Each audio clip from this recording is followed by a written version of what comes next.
Imagine looking up on a clear night, and instead of the familiar solitary moon you see something extraordinary. Imagine seeing not one, but two moons gracing the night sky. One, the natural satellite we've always known, and the other, a man-made marvel, gently lighting up the night with a soft glow. Back in 2018, a private aerospace company nestled in Chengdu, China, dared to dream big. They announced ambitious plans to launch what they called an artificial moon into the Earth's orbit. This wasn't just any satellite, it was a satellite specifically designed to capture and reflect sunlight, directing it back down to illuminate the city below. The core idea was simple, yet revolutionary: a massive space mirror acting as a celestial spotlight. The company claimed this artificial moon could be up to 8 times brighter than the real moon, significantly reducing the need for streetlights. Imagine the possibilities, offering a completely new and energy-efficient way to light up urban nights, potentially saving millions in electricity costs. This bold proposal, with its blend of innovation and ambition, immediately sparked global fascination, as well as healthy debate among scientists and the public alike. It challenged our fundamental notions of what's technologically possible and what our future in space might hold. It's far more than just a technological feat. It represents a shift in perspective. It's a powerful symbol of China's growing ambition to take a leading role in the realms of science, technology, and space exploration. And whether or not this ambitious fake moon project ever actually launches into the cosmos, it has already served its purpose by pushing the boundaries of our collective imagination and inspiring us to think beyond the conventional. What if the night sky, once a symbol of untouched natural beauty, becomes a canvas for human invention, a testament to our boundless creativity and technological prowess? The artificial moon's secret is simple reflection. The satellite would be a giant foldable mirror in low Earth orbit, capturing sunlight and directing it to Earth, like a cosmic spotlight. Operators could adjust its angle, illuminating areas up to 80 kilometers wide with a gentle dusk-like glow. This isn't entirely new. Russia's Znamya project in the 1990s briefly lit up parts of Europe with a space mirror. China's plan builds on that, aiming for a more permanent, controllable system. The physics are proven. The challenge is making it work on a grand scale. Could a man-made moon really light up our cities from space? In an era defined by innovation, some ideas shine brighter than others, quite literally. Why build a second moon? What propels a nation to invest in such an ambitious, almost fantastical project? The answer: savings and safety. These are the core drivers behind this celestial endeavor. Chengdu's artificial moon could save the city millions in electricity, a substantial reduction in operational costs. By replacing streetlights with free, sun-powered light, imagine the possibilities of harnessing the sun's energy in such a novel way.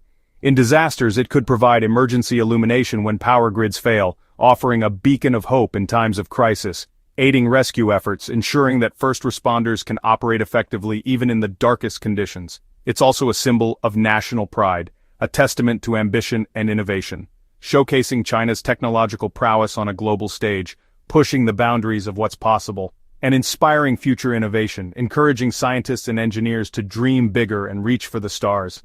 Beyond cities, a steerable light source could help farmers work at night, extending their productive hours and boosting agricultural output, or support round-the-clock construction, accelerating infrastructure development and economic growth.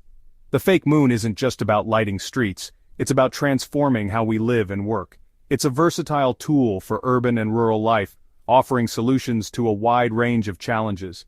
It's a bold vision, a testament to human ingenuity and the relentless pursuit of progress, promising both economic and humanitarian benefits, potentially improving the lives of millions. But is it worth the risks? What are the potential environmental impacts, and can we truly control such a powerful light source? These are critical questions that must be answered before we light up the night sky with a second moon. Turning a space mirror from concept to reality is a colossal challenge. The satellite must aim its light with extreme precision. Just a tiny error could miss the target by miles. To keep a city lit, multiple satellites would be needed, passing the beam from one to another as they orbit. The mirror must be huge yet lightweight, able to survive space's harsh conditions and micrometeoroid impacts. Sophisticated control systems and reliable power are essential, but maintenance in orbit is nearly impossible. The science is sound, but the engineering hurdles are immense. Can ambition overcome the realities of space? The concept of an artificial moon has ignited a fierce debate, sparking passionate discussions across various sectors of society. The core of the argument revolves around its potential impact, both positive and negative, on the delicate balance of nature and the intricate structures of our societies. What benefits might it bring, and at what cost? Ecologists are raising serious concerns, warning that the artificial moon could significantly worsen light pollution on a global scale. This increased illumination could have devastating consequences, harming wildlife, disrupting their natural habitats, and throwing off the carefully tuned rhythms of the natural world.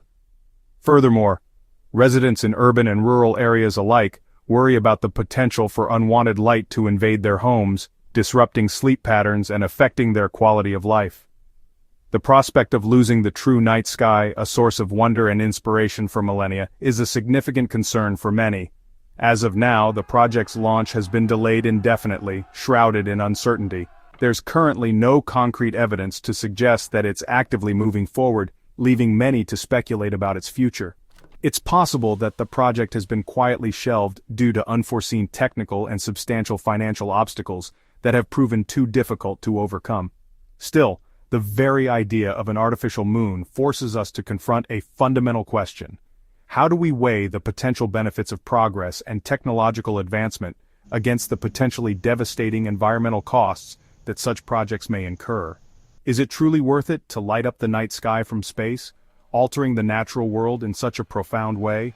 Or should we prioritize the preservation of the darkness, recognizing its intrinsic value and its importance to the health of our planet? For the time being, the stars remain untouched, shining with their natural brilliance. The artificial moon remains, for now, a distant and perhaps unattainable dream.